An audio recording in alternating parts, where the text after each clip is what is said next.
Hello friends, आज हम बात करेंगे रिस्क मैनेजमेंट जो कि बैंक्स और फाइनेंशियल इंस्टीट्यूशंस दोनों के लिए ही लागू होता है।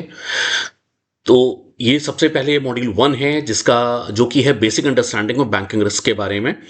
ये एनआईबीएम और सीआईआईबी का जो एग्जाम होता है जो कि आईआईबीएफ कंडक्ट करवाता है, या एनआईबीएम जो रिस्क मैनेजमेंट का एग्जाम कंडक्ट करवाता है, उसके लिए ये बहुत ही अच्छा मॉड्यूल हो सकता है।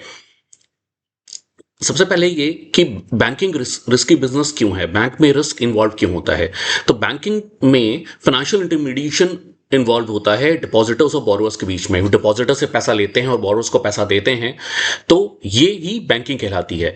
तो बैंक इंडिविजुअल्स से डिपॉजिट्स लेते भी हैं, उनको डिपॉजिट्स देते भी हैं। बिजनेसेस से भी ऐसा ही इसी तरह के ट्रांजैक्शंस होते हैं और गवर्नमेंट से भी इस तरह के ट्रांजैक्शंस होते हैं। अब इसकी वजह से बैंक्स को कई तरह की अनसर्टेनिटीज का सामना करना पड़ता है। जैसे रिपेमेंट को लेकर अनसर्टेनिटीज होती हैं कि बैंक ने जो पैसा दिया है वापस आएगा कि नहीं आएगा। इंटरेस्ट रेट ऊपर या नीचे जा सकते हैं, उसकी अनसर्टेनिटी होती है, अनिश्चितता होती है। और लिक्विडिटी की अनिश्चितता होती है, यानी कि जब पैसे की जरूरत है उस समय पैसा है कि नहीं है, ये भी एक बहुत बड़ी अनिश्चितता होती है। तो रिस्क मैनेजमेंट ये इंश्योर करता है कि बैंक हर समय प्रॉफिटेबल रहें और सॉल्वेंट रहें, यानी कि कभी भी इंसॉल्वेंसी की नौबत नहीं आए, इन सारी अनिश्चितताओं, इन सारी अनसर्टेनिटीज के बावजूद भी। तो रिस्क मैनेजमेंट का यही काम है। इसके अलावा मैक्रो इकोनॉमिक कंडीशंस भी फैक्टर करती हैं यहां पर। मैक्रो इकोनॉमिक का मतलब होता है जो कि केवल एक पर्टिकुलर बैंक के लिए नहीं, बल्कि ओवरऑल पूरी की पूरी कंट्री या पूरी पूरी इकोनॉमी को जो जो फैक्टर्स प्रभाव डालते हैं, वो भी बैंक के लिए रिस्क का कारण बनते हैं। इकोनॉमिक स्लो डाउन हो सकता है जिसकी वजह से लोन डिफॉल्ट्स बढ़ सकते हैं। इंटरेस्ट रेट में चेंजेस हों जिसकी वजह से एसेट्स और लायबिलिटीज की प्रॉफिटेबिलिटी चेंज हो सकती है, घटिया बढ़ सकती है। फाइनेंशियल क्राइसिस हो सकता है जिससे कि जो भी अनमैनेज रिस्क हैं, अगर रिस्क को अनमैनेज छोड़ दिया जाए तो पूरे के पूरे बैंक को डिस्टेबलाइज कर सकते हैं। अब कॉन्सेप्ट क्या है रिस्क का, कि रिस्क किसी भी ऐसी पॉसिबिलिटी को कहा जाता है जिसकी वजह से लॉस हो, और वो लॉस होता है किसी भी अनसर्टेन फ्यूचर इवेंट्स के बारे में की वजह से। फाइनेंस में ज्यादातर इसको कहा जाता है फाइनेंशियल लॉस के टर्म्स में, इसको नापा जाता है, फाइनेंशियल लॉस के टर्म्स में उसको मेजर किया जाता है। इसी प्रोबेबिलिटी को रिस्क कहा जाता है। बैंक्स इसलिए रिस्क फेस करते हैं क्योंकि वो पैसा लेंड करते हैं, पैसा देते हैं, सिक्योरिटीज में ट्रेड करते हैं और कॉम्प्लेक्स सिस्टम्स ऑपरेट करते हैं। अब यहां पर तीनों रिस्क इस एक सेंटेंस में आ जाते हैं। लेंड मनी का मतलब वहां पर क्रेडिट रिस्क पिक्चर में आता है, ट्रेडिंग ऑफ सिक्योरिटीज वहां पर मार्केट रिस्क पिक्चर में आता है, और जब ऑपरेटिंग कॉम्प्लेक्स सिस्टम्स की बात होती है तो वहां पर ऑपरेशन रिस्क पिक्चर में आ जाता है। तो ये तीन मेजर रिस्क होते हैं। और सबसे बड़ी बात रिस्क के साथ यह है कि रिस्क कभी भी पूरी तरह एलिमिनेट यानी कि खत्म नहीं किया जा सकता। एलिमिनेशन का मतलब होता है खत्म करना, लेकिन रिस्क को मेजर किया जा सकता है और मैनेज किया जा सकता है। अब इसका प्रैक्टिकल एग्जांपल ले लेते हैं। मान लीजिए कि एक बैंक किसी मैन्युफैक्चरिंग कंपनी को 10 करोड़ रुपए का लोन देता है, और कंपनी अगर अच्छा परफॉर्म करती है तो बैंक को इंटरेस्ट मिलता है जिसकी वजह से बैंक को प्रॉफिट होता है। लेकिन कंपनी फेल होती है तो बैंक पूरा का पूरा लोन या उस लोन का कुछ पार्ट बैंक का डूब सकता है। तो इसी अनसर्टेनिटी को क्रेडिट रिस्क कहा जाता है। अब किस किस तरह के लॉसेस हैं जो बैंक फेस करता है। सबसे पहला जो लॉस होता है वो होता है एक्सपेक्टेड लॉस। एक्सपेक्टेड लॉस का मतलब होता है कि जहां पर बैंक को पता होता है कि अगर वो कुछ बिजनेस कर रहा है, कुछ लोन्स दे रहा है, तो कहीं ना कहीं कुछ ना कुछ रिस्क तो इन्वॉल्व होगा, कुछ डिफॉल्ट जरूर होंगे। इसके बाद दूसरे नंबर पे आती है अनएक्सपेक्टेड लॉस, और तीसरे नंबर पे आते हैं एक्सट्रीम लॉसेस। और यही जो क्लासिफिकेशन है डिटरमिन करता है कि प्राइसिंग कितनी होगी और कैपिटल रिक्वायरमेंट्स कितनी होंगी। एक्सपेक्टेड लॉसेस जो होते हैं, जैसे कि हमने बात की, एक्सपेक्टेड लॉसेस होते हैं वो नॉर्मल बिजनेस ऑपरेशंस का पार्ट होते हैं। जब बैंक को बिजनेस कर रहा है तो एक्सपेक्टेड लॉसेस होंगे होंगे, ऐसा बैंक मान के चलता है। अनएक्सपेक्टेड लॉसेस जो होते हैं, एक्सट्रीम लॉसेस जो होते हैं, उनके लिए कैपिटल की जरूरत पड़ती है। एक्सपेक्टेड लॉसेस के लिए कैपिटल की जरूरत नहीं पड़ती। एक्सपेक्टेड लॉसेस जो कवर होते हैं वो, जैसे मान लीजिए अगर लोन दे रही है बैंक, तो लोन की जो प्राइसिंग होती है उसी में एक्सपेक्टेड लॉसेस कवर होते हैं, या प्रोविजंस में एक्सपेक्टेड लॉसेस कवर होते हैं।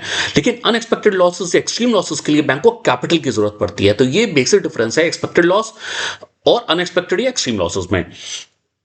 अब एक्सपेक्टेड लॉस को और अच्छे से जान लेते हैं। Expected loss represents the average level of losses anticipated from lending activities.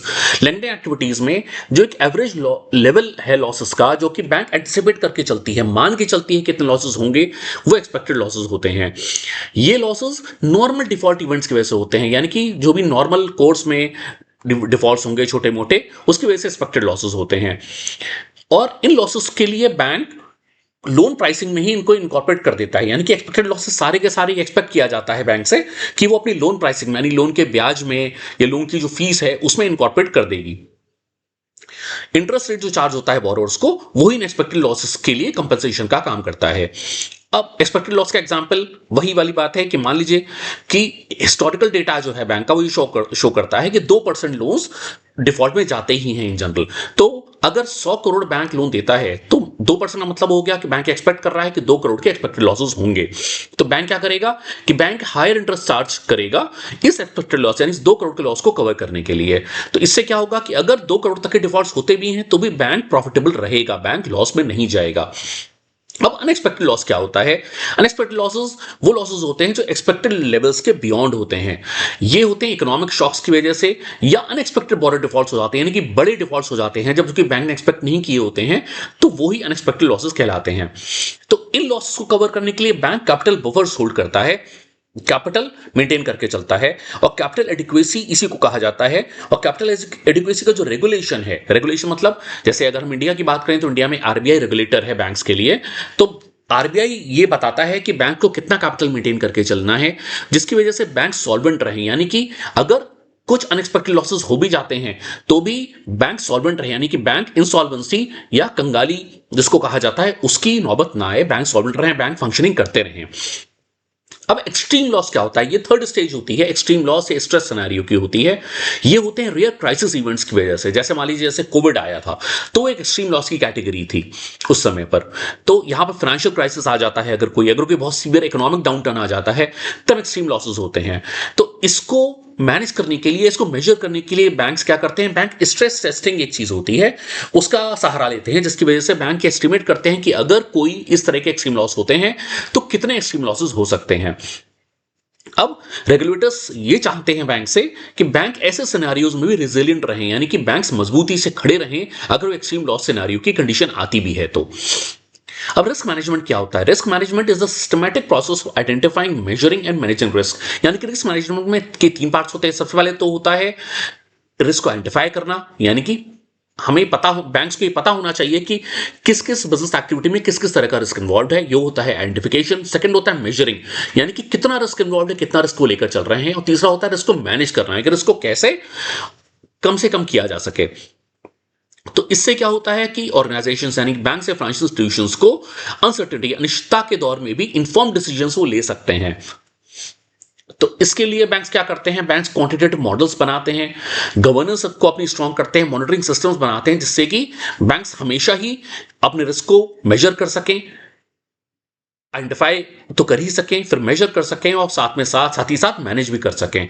तो गोल क्या है? अल्टीमेट गोल ये होता है कि रिस्क बैलेंस आउट हो सके और रिटर्न्स या रिस्क और रिटर्न का एफिशिएंट बैलेंस हमेशा बने रहे। ये रिस्क मैनेजमेंट होता है।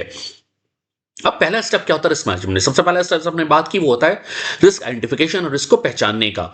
तो बैंक आइडेंटिफाई करते हैं कि जो भी ऑपरेशंस वो कर रहे हैं, जो भी काम वो कर रहे हैं, जो बिजनेसेस वो अंडरटेक कर रहे हैं, उसमें कहां कहां पर रिस्क बनता है, क्या क्या पोटेंशियल सोर्सेज हैं रिस्क के।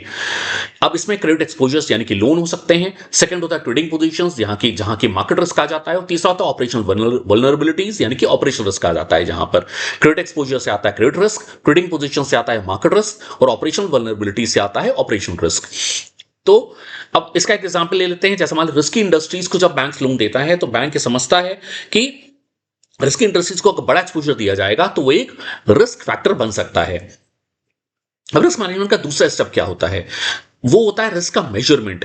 एक बार इसको आइडेंटिफाई कर लिया गया तब उसको क्वांटिफाई करना, यानी कि मेजर करना कि कितना रिस्क होगा, पैसों के टर्म्स में कितना रिस्क हो सकता है। तो वो होता है रिस्क मेजरमेंट। इसके लिए स्टैटिस्टिकल मॉडल्स बनाए जाते हैं और उन स्टैटिस्टिकल मॉडल्स की मदद से ये प्रोबेबिलिटी और मैग्नीट्यूड निकाला जाता है लॉसेस का। इसमें क्रेडिट रिस्क मॉडल्स आ जाते हैं, वैल्यू रिस्क के मॉडल्स आ जाते हैं, जिसके वार मॉडल्स भी कहा जाता है। इसके बाद तीसरा स्टेप आ जाता है रिस्क को मैनेज करने का। तो इसमें होता है रिस्क मॉनिटर किया जाता है। बैंक्स लगातार अपने रिस्क एक्सपोजर्स को मॉनिटर करते हैं कि कहीं पर रिस्क बढ़ या घट तो नहीं रहा है, किस तरह अगर बढ़ रहा है रिस्क को कितना बढ़ रहा है, वो मैनेजेबल है कि नहीं है।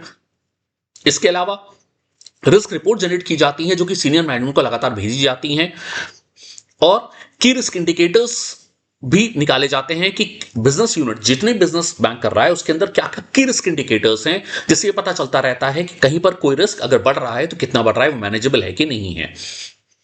अब चौथा स्टेप रिस्क मैनेजमेंट का आ जाता है, वो होता है कैपिटल एलोकेशन का। हम रिस्क को आइडेंटिफाई कर लिया, रिस्क को क्वांटिफाई भी कर लिया, यानी कि रिस्क पता लगा लिया कितना रिस्क है, उसके अलावा रिस्क को मैनेज किया।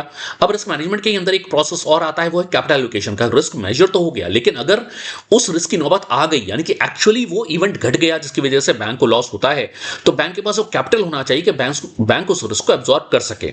तो बैंक्स क्या करते हैं, बिजनेस एक्टिविटीज को रिस्क के लेवल के बेसिस पर कैपिटल एलोकेट करते हैं। जो जो बिजनेस वो करते हैं, चाहे लेंडिंग का हो, ट्रेडिंग का हो, जो भी ऑपरेशंस वो करते हैं, किसी भी तरह का रिस्क, हर काम में रिस्क इन्वॉल्व होता है, हर काम के लिए बैंक्स कैपिटल एलोकेट करते हैं। जो ज्यादा रिस्की एक्टिविटीज होती है उसके लिए ज्यादा कैपिटल की रिक्वायरमेंट होती है। तो इससे क्या होता है कि एक फाइनेंशियल स्टेबिलिटी बनी रहती है, डिसीजन मेकिंग प्रूडेंट होती है, एक इन्फॉर्म डिसीजन मेकिंग होती है, यानी अंधेरे में तीर चलाने वाली बात नहीं होती। अब रिस्क मैनेजमेंट का पांचवा स्टेप है, वो होता है रिस्क का मिटिगेशन, यानी कि रिस्क को कैसे कम किया जा सके। तो इसके लिए बैंक अलग अलग स्ट्रैटेजीज इंप्लीमेंट करता है, जिससे कि रिस्क एक्सपोजर को रिड्यूस करके रिटर्न्स कमाए जा सके। इसके एग्जाम्पल क्या हो सकते हैं कि बैंक डाइवर्सिफाई करता है अपने कामों को, यानी कि बैंक अगर लोन देता है तो अलग अलग इंडस्ट्रीज को देता है, छोटे और बड़े हर तरह के लोन देता है, वो कॉन्सेंट्रेशन से बचने की कोशिश करता है। इसके अलावा बैंक अपनी ट्रेडिंग एक्टिविटीज में हेजिंग करता है, या इवन लोन्स में भी हेजिंग की जा सकती है। कोलैटरल रिक्वायरमेंट्स को बढ़ाता है, या कोलैटरल रिक्वायरमेंट्स को इस तरह से डिवाइस करता है, इस तरह से फॉर्मुलेट करता है कि अगर लोन्स में कोई डिफॉल्ट होने की संभावना है तो भी कोलैटरल की होने की वजह से वहां पर जो लॉस है, फाइनल लॉस अगर हो तो वो कम से कम किया जा सके। इसके अलावा इंश्योरेंस और डेरिवेटिव्स का सहारा भी लेता है बैंक, जिसकी वजह से रिस्क को ट्रांसफर किया जाता है। अगर इंश्योरेंस लेता है तो रिस्क ट्रांसफर हो जाता है इंश्योरेंस कंपनी के ऊपर। अब कैपिटल का रोल क्या है यहां पर? कैपिटल एक वो फाइनेंशियल क्वेश्चन है जो कि डिपॉजिटर्स और क्रेडिटर्स को सेफगार्ड करके चलते हैं। बैंक के पास पैसा कहां से आता है? बैंक के पास पैसा आता है डिपॉजिटर्स से, यानी कि जो लोग बैंक में पैसा जमा करते हैं, और क्रेडिटर्स से, यानी कि बैंक जहां से लोन्स लेता है, तो वो सभी बैंक के क्रेडिटर्स और डिपॉजिटर्स से आते हैं। तो कैपिटल उनके लिए कुशन का काम करता है। अनएक्सपेक्टेड इवेंट्स के दौरान जब भी कोई अनएक्सपेक्टेड लॉसेस होते हैं, अनएक्सपेक्टेड रिस्क इवेंट हो जाता है, तो उन लॉसेस को एब्जॉर्ब करता है कैपिटल। कैपिटल एडिक्वेसी ये इंश्योर करती है, कैपिटल एडिक्वेसी की वजह से बैंक के पास वो ताकत आती है कि वो स्ट्रेस की अगर सिचुएशन आती है तो भी बैंक सॉल्वेंट रहता है, बैंक लगातार काम करता रहता है, बैंक रेजिलेंट रहता है। यहां पर फिर से ध्यान देने वाली बात यह है कि कैपिटल एडिक्वेसी हमेशा अनएक्सपेक्टेड इवेंट्स के लिए होती है। कैपिटल एडिक्वेसी कभी भी एक्सपेक्टेड लॉसेस, एक्सपेक्टेड रिस्क के लिए नहीं होती है। एक्सपेक्टेड रिस्क या एक्सपेक्टेड लॉसेस को प्रोविजंस और प्राइसिंग के थ्रू कवर किया जाता है, कैपिटल के द्वारा नहीं। अब रेगुलेटर्स जैसे कि आरबीआई ये मिनिमम कैपिटल बताता है कि बैंक, किसी भी बैंक के पास या फाइनेंशियल इंस्टीट्यूशन के पास मिनिमम कितना कैपिटल होना चाहिए। अब उसी को रेगुलेटरी कैपिटल कहा जाता है। आरबीआई जो कैपिटल बताता है वो रेगुलेटरी कैपिटल की डेफिनेशन में आता है। रेगुलेटरी कैपिटल वो कैपिटल होता है जो रेगुलेटर्स मैंडेट करते हैं कि अगर आपको ये बैंक चलाना है तो आपको मिनिमम इतना कैपिटल मेंटेन करके चलना पड़ेगा। बेसल फ्रेमवर्क ही इन कैपिटल रिक्वायरमेंट्स को डिटरमाइन करता है। इसको डिटेल में हम आगे के मॉड्यूल्स में समझेंगे। फिलहाल इतना जाना काफी है कि कैपिटल रिक्वायरमेंट्स की जो पूरी परिभाषा है, कैपिटल रिक्वायरमेंट्स का जो पूरा कॉन्सेप्ट है, वो बेसल के द्वारा ही आया था। अब ये रिस्क वेटेड एसेट्स के द्वारा कैलकुलेट किया जाता है। हर लोन जो बैंक देता है उसको रिस्क वेट दिया जाता है, उस रिस्क वेट के बेसिस पर यह निकाला जाता है कि कितना कैपिटल बैंक को रखना पड़ेगा। तो बैंक को एक मिनिमम कैपिटल रेशियो मेंटेन करके चलना पड़ता है अगर बैंक को बिजनेस कंटिन्यू करना है तो। अब इसका एग्जांपल ले लेते हैं। एक बहुत सिंपल सा एग्जांपल है कि मान लीजिए बैंक एक डबल ए रेटेड, हम जानते हैं कि हर एक बोरोवर की रेटिंग होती है, चाहे वो इंटरनल रेटिंग हो, एक्सटर्नल रेटिंग हो। मान लेते हैं एक बोरोवर है जो डबल ए रेटेड है और उसको बैंक 100 करोड़ का लोन देती है। अब मान लेते हैं कि डबल ए रेटेड के लिए जो रिस्क वेट है वो 30% बताया गया है और कैपिटल रेशियो है 9%। तो अब यहां पर कितने कैपिटल की रिक्वायरमेंट होगी अगर बैंक को 100 करोड़ का लोन देना है?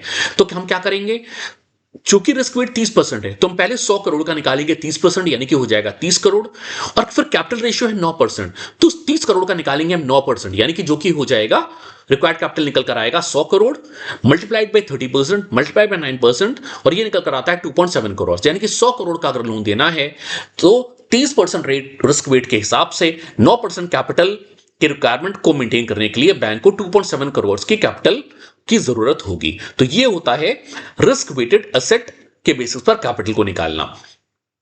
अब आ जाते हैं इकोनॉमिक कैपिटल के ऊपर। पहले हमने बात की रेगुलेटरी कैपिटल की। रेगुलेटरी कैपिटल वो होता है जो कि रेगुलेटर यानी कि इंडिया के केस में आरबीआई बताता है।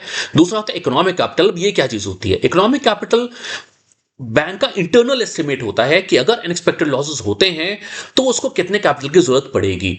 आरबीआई तो एक मिनिमम रिक्वायरमेंट बताता है बैंक की सॉल्वेंसी के लिए, लेकिन उसके ऊपर से बैंक अपना इंटरनल एस्टिमेट भी लगाता है कि अगर कोई अनएक्सपेक्टेड लॉसेस आते हैं तो बैंक को एक्चुअली कितने कैपिटल रिक्वायरमेंट होगी रिजिलेंट बने रहने के लिए, सॉल्वेंट बने रहने के लिए। आमतौर पर जो इकोनॉमिक कैपिटल होता है वो रेगुलेटरी कैपिटल से ज्यादा होता है। तो ये स्टैटिस्टिकल रिस्क मॉडल्स के द्वारा कैलकुलेट किया जाता है। बैंक तरह तरह के मॉडल्स यूज करता है इकोनॉमिक कैपिटल को मेजर करने के लिए, और उससे निकालता है कि कितना इकोनॉमिक कैपिटल वो मेंटेन करके चलेगा अदर देन रेगुलेटरी कैपिटल। अब it reflects banks risk profile more accurately than regulatory capital. इससे बैंक की रिस्क प्रोफाइल का ज्यादा अच्छे से पता चलता है, ज्यादा अच्छा एक इंडिकेटर होता है ये रेगुलेटरी कैपिटल से। और ये रिस्क एडजस्टेड परफॉर्मेंस एवैल्यूएशन के काम आता है। अगर जब कोई जो इन्वेस्टर्स होते हैं अगर बैंक को एवैल्यूएट करना चाहते हैं तो वो इन्वेस्टर्स ये देखते हैं, या अगर कोई क्रेडिटर का अपना पैसा देना चाहता है बैंक को तो ये देखता है कि बैंक इकोनॉमिकली उसके पास कितना कैपिटल है। रेगुलेटरी कैपिटल तो हर बैंक को मेंटेन करना है, लेकिन बैंक इकोनॉमिक कैपिटल अपने अंदर से अलग से इंट्रिंसिक स्ट्रेंथ कितनी लेकर चल रहा है, तो वो इवैल्यूएशन इकोनॉमिक कैपिटल से ही आता है। अब आ जाता है कॉन्सेप्ट एक एंटरप्राइज रिस्क मैनेजमेंट का। एंटरप्राइज रिस्क मैनेजमेंट क्या होता है? क्योंकि हर बिजनेस लाइन का अलग अलग रिस्क होता है, हर एक ऑपरेशन जो बैंक करता है उसका एक अलग रिस्क होता है। तो एंटरप्राइज रिस्क मैनेजमेंट यानी कि जैसा कि शब्द से ही पता चलता है, एंटरप्राइज रिस्क मैनेजमेंट का मतलब होता है सभी रिस्क को इंटीग्रेट किया जाता है अक्रॉस ऑर्गेनाइजेशन। पूरा का पूरा बैंक जो सारी की सारी गतिविधियां, सारे के सारे ऑपरेशंस कर रहा है, उसके हर बिजनेस के अंदर जो रिस्क इन्वॉल्व है उसको इंटीग्रेट करने पर जो पिक्चर निकल कर आती है वो एंटरप्राइज रिस्क मैनेजमेंट के अंदर दिखाई जाती है। ये पूरे के पूरे रिस्क एक्सपोजर का एक होलिस्टिक व्यू है, यानी कि whole organisation as a whole जो व्यू लिया जाता है रिस्क का, वो एंटरप्राइज रिस्क मैनेजमेंट के अंदर आता है। तो इसमें जो भी डिसीजंस लिए जाते हैं वो रिस्क, सारे रिस्क इंप्लीकेशंस को देखकर लिए जाते हैं, क्योंकि कोई भी डिसीजन लिया गया वो केवल एक बिजनेस लाइन को इंपैक्ट नहीं करता। कोई भी बैंक जब डिसीजन लेता है तो हो सकता है वो कई तरह की बिजनेस लाइंस को इंपैक्ट कर रहा हो। तो एंटरप्राइज रिस्क मैनेजमेंट ये इंश्योर करता है कि हर तरह के रिस्क को देख लिया गया है कोई भी स्ट्रैटेजिक डिसीजन लेने के समय पर। तो इसकी वजह से फाइनली क्या होता है, एम क्या होता है कि स्टेक होल्डर्स जो हैं, जो बैंक के इन्वेस्टर्स हैं, बैंक के क्रेडिटर्स हैं, जो डिपॉजिटर्स हैं, इन सभी के लिए वैल्यू क्रिएट हो, उनके वैल्यू में कोई गिरावट नहीं आनी चाहिए, वैल्यू हमेशा बढ़नी चाहिए। ईआरएम के बेनिफिट्स क्या हैं? एक तो इसके रिस्क आइडेंटिफिकेशन होता है, अलग बिजनेस यूनिट्स में क्या क्या रिस्क हैं। दूसरा होता है कि एक कॉमन रिस्क लैंग्वेज डेवलप होती है ऑर्गेनाइजेशन में। ये ना हो कि एक बिजनेस लाइन जो काम कर रही है उसको यही ना पता हो कि मैं जो काम कर रहा हूं इससे दूसरे बिजनेस यूनिट्स के ऊपर या दूसरी जो बिजनेस लाइन है उसके ऊपर क्या इंपैक्ट पड़ेगा। इससे रिस्क गवर्नेंस बढ़ती है, रिपोर्टिंग बढ़ती है, इससे मैनेजमेंट को अनएक्सपेक्टेड सरप्राइजेस, अनएक्सपेक्टेड शॉक्स नहीं मिलते हैं। अब आ जाता है इसी का एक एक्सटेंशन है कोसो ईआरएम फ्रेमवर्क। कोसो ईआरएम फ्रेमवर्क क्या होता है? कोसो के अंदर एक ऐसा, ये ईआरएम का ही फ्रेमवर्क है, इसके अंदर एक स्ट्रक्चर्ड अप्रोच है एंटरप्राइज रिस्क मैनेजमेंट को हैंडल करने की। इस फ्रेमवर्क के अंदर कई सारे इंटरकनेक्टेड कंपोनेंट्स होते हैं। इससे ऑर्गेनाइजेशन को ये पता चलता है कि कंसिस्टेंट रिस्क मैनेजमेंट प्रैक्टिसेस वो लेकर चल रहा है। ऐसा नहीं हो कि प्रैक्टिस रोज बदलें, एक डिसीजन लिया जाता है कि किस तरह की मैनेजमेंट प्रैक्टिसेस लेकर चली जाएंगे, और उसको समय के साथ फिर जैसे जैसे भी समय बदलता है, जैसे इकोनॉमिक कंडीशंस बदलती हैं, वैसे वैसे रिस्क मैनेजमेंट प्रैक्टिसेस इवॉल्व होती हैं। कोसो के अंदर कंपोनेंट्स क्या क्या हैं? इसके अंदर मेनली 8 कंपोनेंट्स हैं, डिटेल में हम आगे जानेंगे। अभी हम यहां जान लेते हैं 8 कंपोनेंट्स होते हैं। सबसे पहले होता है इंटरनल एनवायरनमेंट, इससे रिस्क कल्चर डिफाइन होता है। सेकंड होता है ऑब्जेक्टिव सेटिंग, इससे रिस्क एपेटाइट और स्ट्रैटेजी अलाइन होती है। इसके बाद होता है इवेंट आइडेंटिफिकेशन, जिससे कि रिस्क को आइडेंटिफाई किया जाता है, अपॉर्चुनिटीज को आइडेंटिफाई किया जाता है। फिर होता है रिस्क असेसमेंट, यानी कि ये पता किया जाता है कि किसी भी रिस्क का क्या लाइक्लीहुड है और उसका फिर इंपैक्ट क्या होगा। पांचवा होता है इसके अंदर रिस्क का रिस्पॉन्स, कि अगर कोई रिस्क होता है तो उसको मिटिगेट कैसे किया जाएगा। फिर है कंट्रोल एक्टिविटीज, कि रिस्क को मैनेज कैसे किया जाएगा, उसके लिए पॉलिसीज और प्रोसीजर्स बनाए जाते हैं। फिर इंफॉर्मेशन और कम्युनिकेशन दिया जाएगा, जो भी स्टेक होल्डर्स है सभी को इसकी प्रॉपर रिपोर्टिंग होनी चाहिए। और लास्ट होता है मॉनिटरिंग, की लगातार जो रिस्क मैनेजमेंट का जो पूरा प्रोसेस है उसको लगातार इवेल्युएट करना पड़ता है, लगातार मॉनिटर किया जाता है। अब मेनली बैंक्स के अंदर कौन कौन से रिस्क आ जाते हैं? सबसे पहले होता है बैंक के अंदर बहुत तरह के रिस्क होते हैं, चूंकि उसका फाइनेंशियल इंटरमीडिएशन का काम है, स्टेक होल्डर्स बहुत सारे होते हैं। तो मेजर जो कैटेगरीज है वो तीन है। सबसे पहले क्रेडिट रिस्क, फिर है मार्केट रिस्क और फिर है ऑपरेशनल रिस्क। फिर इसके अलावा एडिशनल रिस्क होते हैं कुछ, वो होते हैं लिक्विडिटी रिस्क, स्ट्रेटेजिक रिस्क और रेपुटेशन रिस्क। अब ये सारे के सारे रिस्क कभी भी आइसोलेशन में काम नहीं करते। सारे के सारे रिस्क जो हैं ये एक दूसरे से इंटरैक्ट करते हैं। अगर क्रेडिट रिस्क होता है तो फिर उसका और जो सारे रिस्क हैं उस पर भी कहीं ना कहीं इंपैक्ट पड़ता है। क्रेडिट रिस्क का कॉन्सेप्ट क्या है कि जैसा हमने पीछे बात की कि जो किसी बोरोर को लोन दिया गया तो फिर कॉन्ट्रैक्चुअल ऑब्लिगेशंस क्या होते हैं कि उसको बताया जाता है बोरोर को, भाई तुम्हें इतना पैसा तब तब देना है या इतना इंटरेस्ट समय समय पर देना है, और जब वो कॉन्ट्रैक्चुअल ऑब्लिगेशंस को मीट नहीं कर पाता, वो फेल हो जाता है, तब क्रेडिट रिस्क आ जाता है। ये सबसे बड़ा रिस्क है जो बैंकिंग के लिए है, क्योंकि बैंक का मेन काम क्या है? बैंक का मेन काम है डिपॉजिट लेके लोन्स देना। जो सबसे ज्यादा बड़ा जो काम बैंक करता है वो लोन्स देने का ही करता है। तो सबसे बड़ा रिस्क भी जो बैंक फेस करते हैं वो क्रेडिट रिस्क ही फेस करते हैं। और क्रेडिट रिस्क की वजह से बैंक के लोन पोर्टफोलियो पर भी इफेक्ट आता है। Of balance sheet exposures, of balance sheet exposures क्या होते हैं? जो कि बैंक गारंटीज बैंक्स देते हैं, एलसी इशू करते हैं, या ऑफ बैलेंस शीट एक्सपोजर्स के अंदर आते हैं, तो इस पर भी इफेक्ट पड़ता है क्रेडिट रिस्क का। अब अगर क्रेडिट एनालिसिस जो है वो इफेक्टिव हो तो डिफॉल्ट की जो प्रोबेबिलिटी है वो कम हो जाती है। क्रेडिट का एग्जांपल हमें पता ही है कि बैंक ने मान लीजिए किसी रियल एस्टेट डेवलपर को 50 करोड़ का लोन दिया और प्रॉपर्टी की मार्केट कोलैप्स हो गई, तो क्या होगा? डेवलपर हो सकता है डिफॉल्ट कर दे। तो हो सकता है बैंक को, अगर बैंक ने कोई कोलैटरल रखी है तो बैंक को, अगर वो डिफॉल्ट होता है फाइनली बैंक रिकवरी प्रोसीडिंग्स पे जाता है, तो बैंक हो सकता है लोन के कुछ पार्ट को ही रिकवर कर पाए। तो जो बाकी जो पैसा जो रिकवर बैंक नहीं कर पाएगी वो क्रेडिट लॉस कहा जाएगा। क्रेडिट रिस्क के ड्राइवर्स क्या होते हैं? सबसे जो इंपॉर्टेंट ड्राइवर होता है वो है पीडी, यानी कि प्रोबेबिलिटी ऑफ डिफॉल्ट। ये होता है, ये इस बात का लाइक्लीहुड, इस बात की प्रोबेबिलिटी होती है कि कोई भी बोरोवर जिसको लोन दिया गया उसको वो डिफॉल्ट करने के कितने चांसेस हैं, कितनी इस बात की संभावना है कि अगर एक बोरोवर को, किसी इंडिविजुअल को, किसी कंपनी को, किसी कॉर्पोरेट को लोन दिया गया तो इस बात की कितनी संभावना है कि वो डिफॉल्ट करे। और हर बोरोवर के डिफरेंट पीडी लेवल्स होते हैं। हर कॉन्स्टिट्यूशन के हिसाब से, उसके बिजनेस के हिसाब से, उसके कोलैटरल के हिसाब से हर किसी का जो पीडी लेवल होता है, प्रोबेबिलिटी ऑफ डिफॉल्ट होता है, वो अलग अलग होता है। कॉर्पोरेट बोरोवर्स का जो प्रोबेबिलिटी डिफॉल्ट होता है आमतौर पर सॉवरेन बोरोवर्स से ज्यादा होता है। सॉवरेन बोरोवर्स मतलब जो गवर्नमेंट बोरोवर्स होते हैं उनसे ज्यादा होता है कॉर्पोरेट बोरोवर्स का प्रोबेबिलिटी ऑफ डिफॉल्ट। तो प्रोबेबिलिटी ऑफ डिफॉल्ट को नापने के लिए क्रेडिट रेटिंग मॉडल्स डेवलप किए जाते हैं, जो कि हम आगे आने वाले मॉड्यूल्स में देखेंगे। इसके अलावा दो और क्रेडिट के ड्राइवर्स होते हैं जो प्रोबेबिलिटी डिफॉल्ट के बाद आते हैं। पहले होता है एलजीडी, यानी कि होता है लॉस गिवन डिफॉल्ट, और एक होता है ईएडी, यानी एक्सपोजर एट डिफॉल्ट। एलजीडी होता है represents percentage of exposure loss, यानी कि फाइनली अगर लॉस कोई लोन में डिफॉल्ट होता है और बैंक को रिकवरी प्रोसीडिंग्स में जाना पड़ता है, बैंक उसके बाद रिकवरी करती है, रिकवरी के बाद ये पता चलता है कि बैंक ने जो पूरा पैसा अगर रिकवर नहीं हुआ, तो जितना पैसा रिकवर नहीं होता है वो कहा जाता है लॉस गिवन डिफॉल्ट या एलजीडी।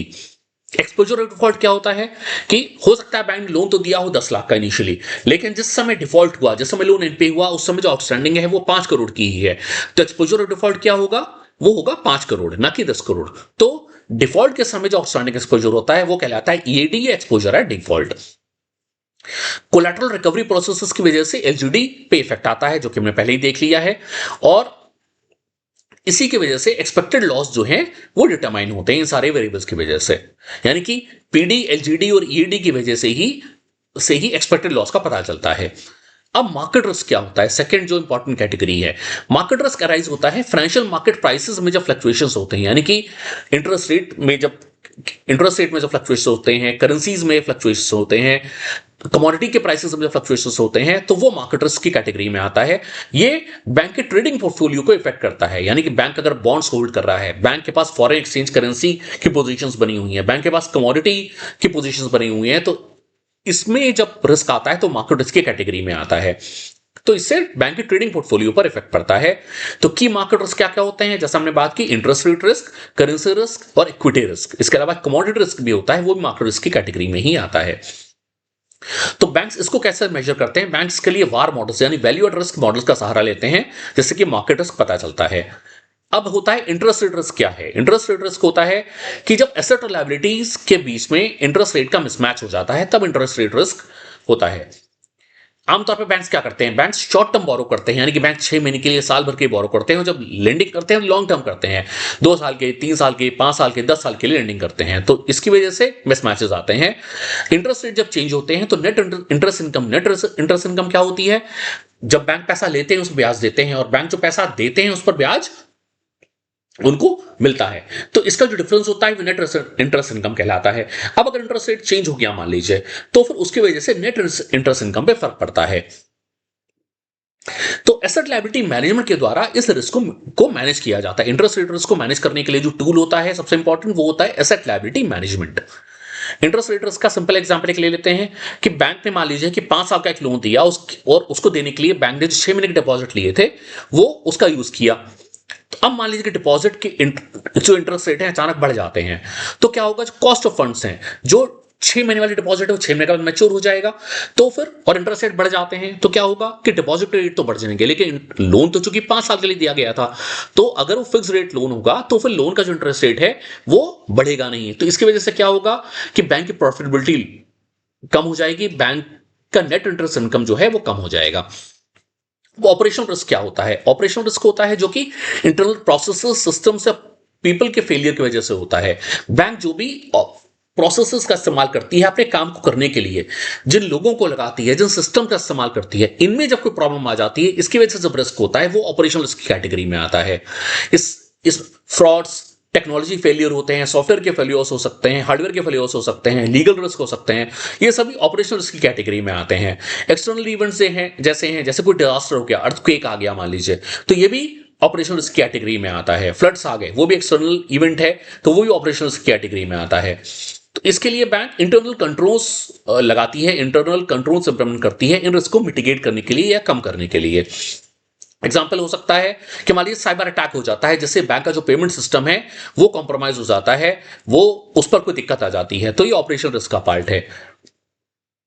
ट्रांजैक्शन डिस्टर्ब हो जाते हैं, फाइनेंशियल लॉसेस हो जाते हैं, कस्टमर्स का कॉन्फिडेंस बैंक के ऊपर से हट जाता है, तो ये भी सब ऑपरेशनल रिस्क का रिजल्ट है। तो ये सब ऑपरेशनल रिस्क के इवेंट्स हैं। अब लिक्विडिटी रिस्क क्या होती है, लिक्विडिटी रिस्क तब होता है जब बैंक अपने फाइनेंशियल ऑब्लिगेशंस को मीट नहीं कर पाता, यानी कि बैंक के पास डिपॉजिटर आ गया पैसा लेने के लिए और बैंक ये कहता है नहीं जी आज तो हमारे पास पैसा नहीं है, और तो ये लिक्विडिटी रिस्क की कैटेगरी में आता है। इससे अभी कब आता है, अचानक डिपॉजिट विड्रॉल्स के लिए भीड़ लग जाए। मान लीजिए लोग अचानक पैसा लेने के लिए आ गए, अब बैंक का सारा पैसा कहां गया हुआ, बैंक का सारा पैसा मान लीजिए बैंक ने लोन में दे रखा है, और बैंक ने एक्सपेक्ट नहीं किया था कि अचानक इतने सारे डिपॉजिट विड्रॉल्स की रिक्वेस्ट आ जाएगी, तो फिर बैंक लिक्विडिटी रिस्क का सामना करता है। तो मार्केट लिक्विडिटी जब की शॉर्टेज होती है तो एसेट को सेल नहीं कर पाते। एसेट सेल यहां पर क्या होते हैं, मान लीजिए बैंक ने लोन दे रखा है और मार्केट में लिक्विडिटी नहीं है कि उस एसेट को बैंक बेच सके, या बैंक के पास और कोई एसेट है, कोई फिक्स एसेट है, बैंक उसको बेचना चाह रहा है, लेकिन मार्केट में लिक्विडिटी नहीं, मार्केट में इतना पैसा ही नहीं है कि बैंक उसको बेच पाए, तो क्या होगा, तो ये मार्केट लिक्विडिटी का केस बन जाएगा। यहां पर लिक्विडिटी रिस्क फेस करना पड़ेगा बैंक को। तो लिक्विडिटी मैनेजमेंट ये इंश्योर करता है कि बैंक के पास हमेशा एडिक्वेट कैश रिजर्व्स बने रहें, जिससे कभी भी अगर कोई ऐसी संभावना आए, अचानक डिपॉजिटर्स आ जाए पैसा निकालने के लिए, बैंक के पास कैश रिजर्व्स होने चाहिए कि बैंक उसको आसानी से उन डिपॉजिटर्स को पैसा दे सके। इस एग्जाम्पल क्या हो सकता है कि जब फाइनेंशियल पैनिक आता है, जैसे मान लीजिए जब नोटबंदी हुई थी तो अचानक डिपॉजिटर्स की लाइन लग गई थी बैंक में पैसा निकालने के लिए, तो ये होता है लिक्विडिटी रिस्क का एक एग्जांपल। तो बैंक अचानक अपने एसेट्स बेच नहीं सकते, तब बैंक को लिक्विडिटी रिस्क का सामना करना पड़ता है। तो ऐसे में सेंट्रल बैंक जो होते हैं, जैसे इंडिया के केस में आरबीआई है, वो इमरजेंसी लिक्विडिटी बैंक को प्रोवाइड करता है, लेकिन उसके भी कॉस्ट इन्वॉल्व होता है। तो अगर बैंक के पास स्ट्रॉन्ग लिक्विडिटी बफर्स हैं, स्ट्रॉन्ग लिक्विडिटी उसके पास पहले से है, तो फिर इस तरह के क्राइसिस को प्रिवेंट किया जा सकता है। रेपुटेशन रिस्क क्या होता है, अगर पब्लिक परसेप्शन यानी पब्लिक की जो धारणा है बैंक के प्रति वो अगर नेगेटिव हो जाए किसी भी कारण से, तो रेपुटेशन रिस्क आता है। मान लीजिए कोई घटना हो जाए अचानक, बैंक के किसी एक ब्रांच में मान लीजिए लॉकर्स टूट जाते हैं, लॉकर्स में चोरी हो जाती है, तो क्या होगा, नेगेटिव परसेप्शन बन जाएगा और इससे रेपुटेशन रिस्क डेवलप हो जाएगा। कोई फ्रॉड्स आ गए अचानक न्यूज में, बहुत बड़े फ्रॉड हो गए, किसी बड़े बोरोवर ने फ्रॉड कर दिया या बैंक के एम्प्लॉयज ने मिलकर कोई फ्रॉड कर दिया, तो इससे भी रेपुटेशन रिस्क बैंक को फेस करना पड़ता है। इससे पूरा का जो विश्वास है, जो ट्रस्ट है, वो डैमेज हो जाता है, और इससे भी कस्टमर विड्रॉल्स के लिए लाइन लगा लेते हैं बैंक के सामने, अगर कोई इस तरह का रेपुटेशन जब लॉस होता है। तो एथिकल स्टैंडर्ड्स बैंक को मेंटेन करके चलने पड़ते हैं, जिससे कि रेपुटेशन रिस्क को रिड्यूस किया जा सके, कम किया जा सके। अब स्ट्रैटेजिक रिस्क क्या होता है? स्ट्रैटेजिक रिस्क होता है जब बिजनेस डिसीजन ही गलत हो जाएं। मान लीजिए कि बैंक ने किसी कॉर्पोरेट को लोन देने का डिसीजन लिया और डिसीजन वो कॉर्पोरेट लायक नहीं था कि उसको लोन दिया जाए, वो कॉर्पोरेट की क्रेडिबिलिटी अच्छी नहीं थी, तो बिजनेस डिसीजन वो गलत हो गया। यहां पर स्ट्रैटेजिक रिस्क आ जाता है। मान लीजिए किसी रिस्की सेक्टर को बहुत ज्यादा एक्सपोजर दे दिया गया। कोई सेक्टर है, मान लीजिए कि रियल एस्टेट सेक्टर, पूरा मार्केट समझ रही है कि आने वाले 6 महीनों में रियल एस्टेट सेक्टर वीक हो जाएगा, और फिर भी बैंक लगातार रियल एस्टेट सेक्टर को अपना एक्सपोजर बढ़ाता चला जा रहा है, तो ये स्ट्रेटेजिक रिस्क बैंक ले रहा है। टेक्नोलॉजिकल चेंजेस हो रहे हैं लगातार मान लीजिए, और बैंक उसको अडॉप्ट नहीं कर रहा है, तो भी ये कॉम्पिटिटिवनेस को हार्म करेगा, और ये भी स्ट्रेटेजिक रिस्क है। तो अब इसको मिटिगेट करने के लिए बैंक क्या करता है? बैंक के पास स्ट्रॉन्ग गवर्नेंस होनी चाहिए, स्ट्रॉन्ग प्लानिंग होनी चाहिए, तब स्ट्रेटेजिक रिस्क को रिड्यूस किया जा सकता है, मिटिगेट किया जा सकता है। वैल्यू एट रिस्क क्या होता है? Value at risk normal conditions में, जब नॉर्मल मार्केट कंडीशंस होती हैं, तो वैल्यू एट रिस्क ये बताता है कि मैक्सिमम एक्सपेक्टेड लॉस कितना हो सकता है। इसके लिए भी स्टैटिस्टिकल टेक्निक्स होती हैं, स्टैटिस्टिकल फॉर्मूलाज होते हैं, जिससे पोटेंशियल लॉसेस को मेजर किया जाता है। तो स्पेसिफिक टाइम होराइजन मतलब होता है, ये बताया जाता है कि जो हम वैल्यू एट रिस्क बता रहे हैं वो एक दिन के लिए है, या एक साल के लिए, या 6 महीने के लिए, और एक गिवन कॉन्फिडेंस लेवल के ऊपर होता है। यानी कि हम 99% श्योर हैं कि एक साल के अंदर बैंक को इससे ज्यादा लॉस नहीं होगा। तो ये वैल्यू एट रिस्क जो होता है वो हमेशा स्पेसिफिक टाइम होराइजन और कॉन्फिडेंस लेवल के साथ बताई जाती है। इन दोनों के बिना वैल्यू एट रिस्क का कोई मतलब नहीं है। तो मार्केट रिस्क को मैनेज करने के लिए वैल्यू एट रिस्क को बहुत ज्यादा वाइडली यूज किया जाता है। इसका एग्जांपल ले लेते हैं। कोई भी बैंक मान लीजिए कहता है कि जो डेली वैर है, यानी कि डेली वैल्यू एट रिस्क जो है वो 5 करोड़ है 99% कॉन्फिडेंस के साथ में, तो इसका मतलब क्या होगा? इसका मतलब होगा कि अगर यहां पर एक साल की बात हो रही है, तो एक साल में से 99% बैंक को एक कॉन्फिडेंस है कि 99% दिनों पर उसका अगर लॉस होगा तो 5% के ऊपर नहीं होगा। ये बहुत इंपॉर्टेंट कॉन्सेप्ट है। यहां पर बैंक ये नहीं कह रही है कि लॉस कितना होगा, यहां पर बैंक बस इतना कह रही है कि लिमिट दे रही है बैंक कि मैक्सिमम लॉस 99% डेज पर 5% के ऊपर नहीं होगा। 1% जो बच गया उन दिनों में लॉस 5 करोड़ से ज्यादा भी हो सकता है। अब यहां पर यह भी जानना जरूरी है कि 1% जो दिन है वो कभी भी आ सकता है। अगर यहां एक साल की बात हो रही है तो हो सकता है वो जो 1% दिन जो है, हो सकता है वो शुरू में ही बैंक को 5 करोड़ से ज्यादा लॉस हो जाए, या हो सकता है पूरे साल में भी ना हो।